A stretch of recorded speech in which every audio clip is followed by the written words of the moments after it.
This was like at the end of your sort of podcast, you asked everyone what were the three core skills that they needed, or you think needed to be taught at safety school.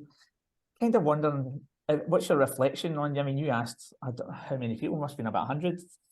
What do you think are the core three that people need to have for us to be a good safety professional? I think one thing is that willingness to share and develop a community. It's not just my professional development, it's the development of the whole community. But I've already talked about that. The other one that I think is huge is curiosity.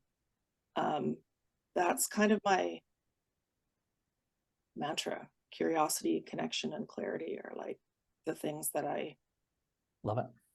kind of focus on. And I think with curiosity, I mean, the technical information will always be there. But making these connections, you know, like listening to something about the All Blacks and seeing those connections, that's curiosity, right?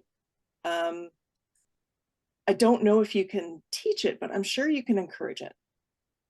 Yeah. And the other one is empathy. So again, in different disciplines and content strategy, we do something called empathy mapping, where we're trying to see like, if you're writing the words or the messages in an app, right? Or for a website, if you're writing the content for a website where someone's looking up information about how to arrange a funeral, for example, you're going to have a very different tone than someone who's doing a music app or something, right? A DJing app.